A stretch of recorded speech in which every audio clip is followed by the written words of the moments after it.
ভালোবাসার সকল রকমের ভিডিও পেতে আমাদের চ্যানেলটি সাবস্ক্রাইব করুন। সবার আগে ভিডিও পেতে বেল বাটনে ক্লিক করুন।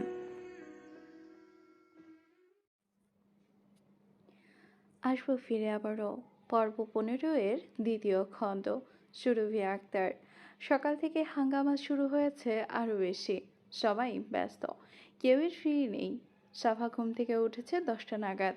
সেন্টার বাদে সায়ানদের বাড়িতে বিয়ের সব আয়োজন করা হয়েছে। এই বাড়ি হতে বরপক্ষ বেরোবে সন্ধ্যার পরপর। সন্ধ্যা গড়ানোর পরপরই ও বাড়িতে পৌঁছানোর কথা। এখন বিকেল পেরোতে চলল।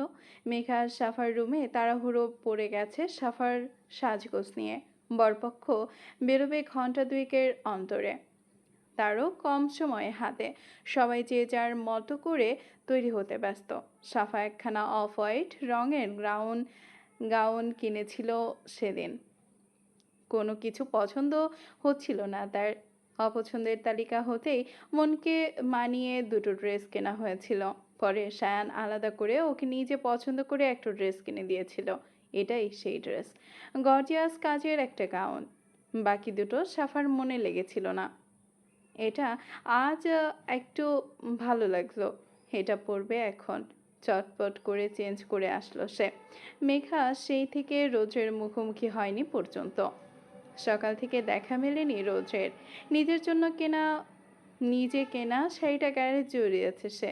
মিররের সামনে সাফাকে দাঁড়িয়ে মেকআপ করতে ব্যস্ত মেঘা ঠান্ডা হয়ে স্থির বসে রইল কিছুক্ষণ।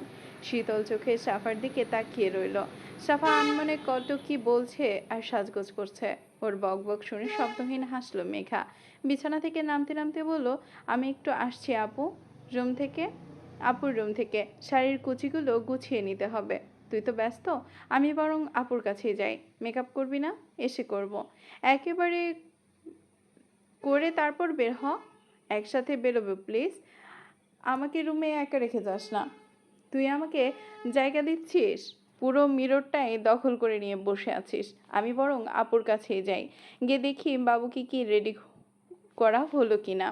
মেঘা টুকটাক ঝাড়ি দিয়ে ঘর থেকে বেরিয়ে আসলো। ঢুকলো সিরাতের ঘরে। সিরাত রুমে একা। রামিসাকে নিয়ে বসেছে বিছানার একপাশে। মেঘা ঢুকেই একগাল হেসে বলল, কি করছো আপু? বাবু ঘুমিয়েছে? ঘুমাচ্ছে। তুই এখনো রেডি হসনি? হয়েছি তো, সুজি কুচিগুলো ঠিক করে দাও তুমি। সিরাত মুচকে হাসলো। মেয়েকে শেখানো একপাশে মেয়েকে শোয়ালো একপাশে। সাজবি না? সাজগোজ ভালো লাগে না আমার। টুকটুকের সাজগোজও শেষ হবে না আজ। ওর রুমে সিরিয়াল নেই। তুমি শাড়িটা ঠিক করে দাও শুধু। আমি চুল আঁচড়ে নিচ্ছি এখানেই। সিরাত মেঘাকে টেনে ড্রেসিং টেবিলের সামনে বসালো। জোর খাটিয়ে বলল, চুপচাপ বসে থাক। তোকে কিচ্ছু করতে হবে না, আমি একটু সাজিয়ে দিচ্ছি তোকে। Heavy makeup? না আপু, আমি ওসব মেকআপ করব না। ফেসে প্রবলেম হয় আমার। চুপ, সেটা আমি বুঝবো। তুই বসে থাক একটু। হেভি মেকআপ করবো না, কোনো প্রবলেম হতে দেব না, দেখিস। মেঘা চুপসে বসে রইল। সিরাত টুকিটাকে সাজালো ওকে। বাঁকা সিথি করে চুলগুলো খোপা রেখেই নিজেই আঁচড়ে দিল অতি যত্নে। বাম কানের পাশে ক্ষুদ্র ক্ষুদ্র চুলকাছি গুজে দিয়ে একখানা তাজা গোলাপ আটকে দিল কানের কাছে।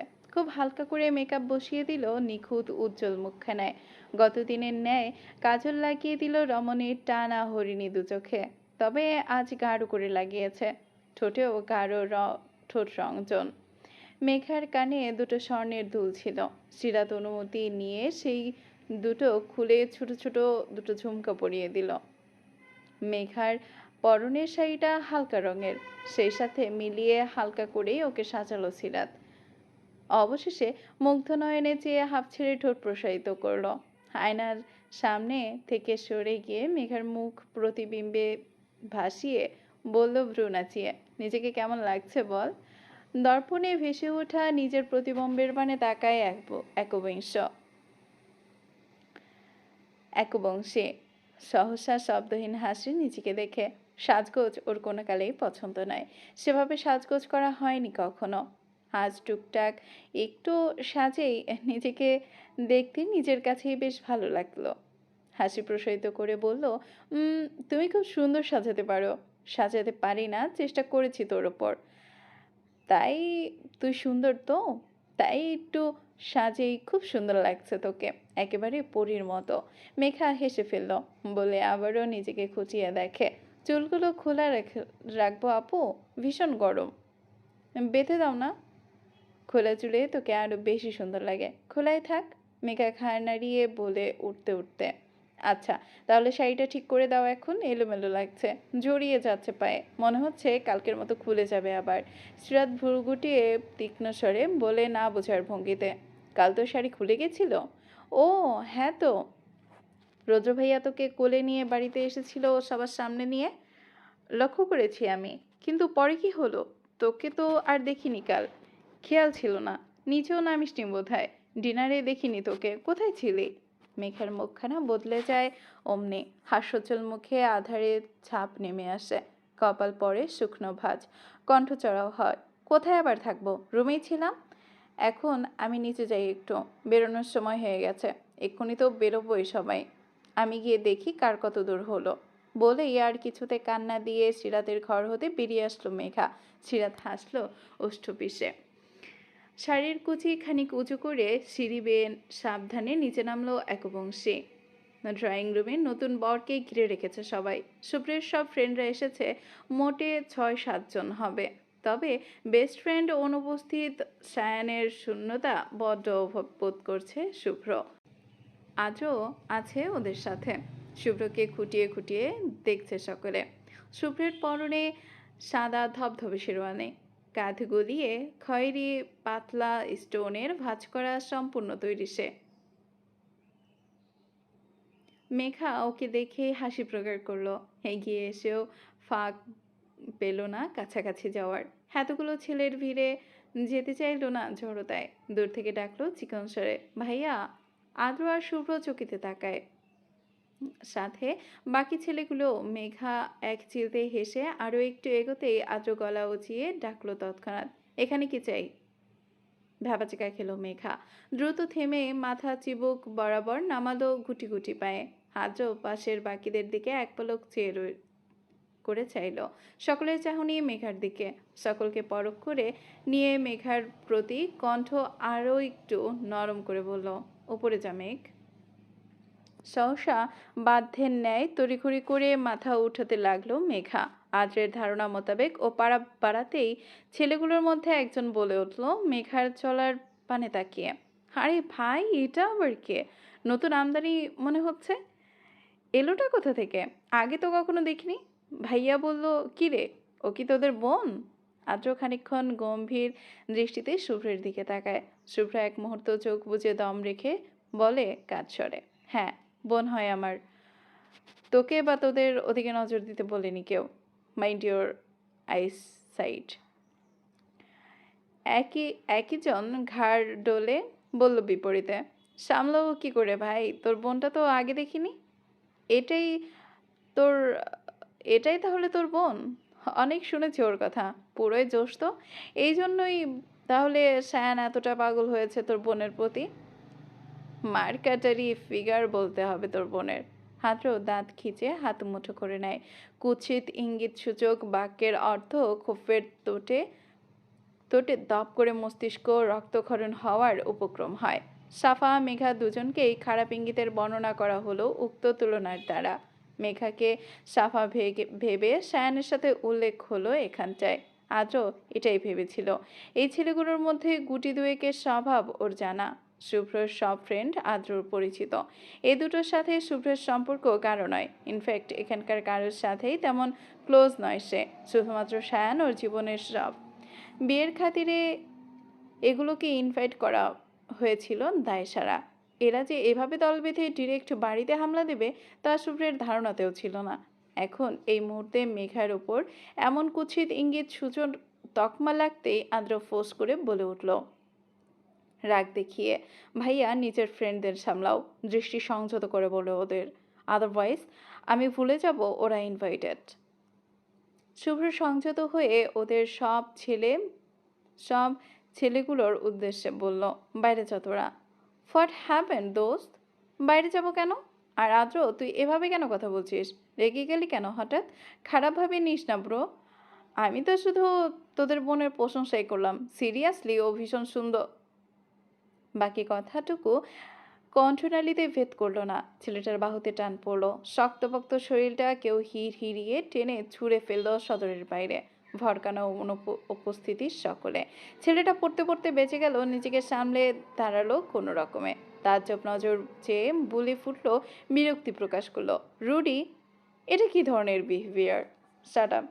বিহেভিয়ারের দেখেছিসটা কি? এই মুহূর্তে বাড়ির ছেলের বিয়ে না হলে বাড়ির বউয়ের ফিগার আর সৌন্দর্যের দিকে নজর দেওয়ার জন্য এতক্ষণে চোখ উপড়ে হাতে ধরিয়ে দিতাম।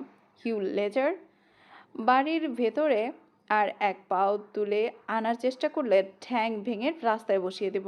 বিয়ে খেতে এসেছিস? বিয়ের বাড়ির বাইরে থেকে আউট হবি। দ্বিতীয়বার ভুল করেও ওর দিকে চোখ তুললে একেবারে ফেলে রাখা কাজটা সেই দ্বিতীয়বারই সেরে ফেলবো বলে রাখলাম। কথাটুকু শেষ করেই সদর দরজা চাপিয়ে দিয়ে গজগজ করে উপরে উঠে গেল রৌদ্র। শুভ্র আর আদ্র চাওয়াচাওয়ি করলো একে অপরের দিকে।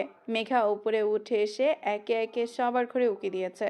সবাই তৈরি, ফিনিশিং টেনে এক্ষুনি বেরোবে। শাহিনা কবির নিচে নেমেছেন। মেঘা তাকে দেখতে পায়নি ঘরে গিয়ে। তার ঘর থেকে বেরিয়ে করিডোরে হাঁটা ধরলেন। হাঁটাকালীন কয়েকজন অতিথির মুখোমুখি হলো সে। সবাই শুভ্রের নানুবাড়ির মেহমান। তৈরি হয়ে নিচে নামছিলেন সবাই। মেঘাকে দেখা মাত্রই আন্তারা বেগম মুচকি হাসলেন। মুগ্ধ নয়নে চেয়ে উজ্জ্বল হেসে বললেন, বাহ মেঘা, তোমাকে তো খুব সুন্দর লাগছে, কারণ নজর না লাগুক। মেঘা লাজুক হাসল। এ অবধি যার সামনে পড়েছে সবাই এক কথাই বলেছে। সকলের স্নিগ্ধ প্রশংসায় পঞ্চমুখী রমণীর রুচি, শুভ্র সৌন্দর্যে। মেয়েটার হাসি লুকিয়ে বলল কোমল সুরে, থ্যাংক ইউ মামি। আপনারা তো রেডি, নিচে যান, সবাই ওয়েট করছে। তুমি যাবে না? চলো। আপনারা যান, আমি রুমে যাব একটু। টুকটুকির হলো কি না দেখে আসি গিয়ে। আন্তারা বেগম দুই সন্তান, সাবা আর আয়াজ। আয়াজ তার ছোট ছেলে, বয়স বছর 7 হবে। মেঘাকে বেশ চেনে সে। আন্তারা বেগমের হাত ছেড়ে মেঘার হাত ধরলো ছেলেটা। বলল বাচ্চা সুরূপ স্বরে, আমিও তোমার সাথে যাব আপ্পি, চলো। মেঘা মুচকি হেসে ওকে নিয়ে ঘরে ঢুকলো। সাফা ঘরে নেই। কপাল গুটিয়ে নিল মেঘা। ওই মেয়ে কি নিচে নেমে গেছে? কতক্ষণ ধরে ঘরে আসা হয়নি। হয়তো রেডি হয়ে অপেক্ষায় থাকতে থাকতে নেমে গেছে। আয়াজকে নিয়ে আবার ঘর হতে বেরোলো মেঘা। নিচে হইচই। শুভ্রের গাড়ি বেরিয়ে পড়েছে এতক্ষণে। বাকিরা একে একে বেরোবে। টুকটুকি নিচ হতে চেঁচিয়ে ডাকলো মেঘাকে। মেঘা সাড়া দিয়েই আয়াজের হাত চেপে তড়িঘড়ি করে নিচে নামতে লাগলো। করিডোরের শেষ প্রান্তে রৌদ্রের সম্মুখে পড়ল ওরা দুজন। এতক্ষণে মেঘাকে পুরোপুরি দেখল রৌদ্র। নতুবা তখন মেঘা সিঁড়ি দিয়ে ওঠার সময় পেছন থেকে একটু আধটু দেখেছিল শুধু। তবে ক্ষিপ্ত নয়নে। তখন ওই ছেলেটার কথা শুনে নিজেকে সামলানো দায় হয়ে পড়েছিল। ওকে কিছু করতে না পারলেও মেঘা সহসা সামনে পেলে নিশ্চিত থাপ্পড় মারত। ওভাবে সেজেগুজে সবার সামনে যাওয়ার জন্য। এই মেয়ে এতক্ষণ ধরে সেজেগুজে সবার সামনে টই টই করে ঘুরে বেরিয়েছে। সবাই দেখেছে রৌদ্রের রাগে। রৌদ্র দেখলো এই এতক্ষণে। মন শিথিল হলেও চোখচোরা হলো না, প্রকাশ করলো না চক্ষুদয়ের প্রশান্ত শীতলতা। মেঘার থেকে দৃষ্টি নামিয়ে নিচে তাকালো আয়াজের দিকে, পরক্ষণে মেঘার হাতের দিকে। এই ছেলেটা ইভারার হাত ধরেছে।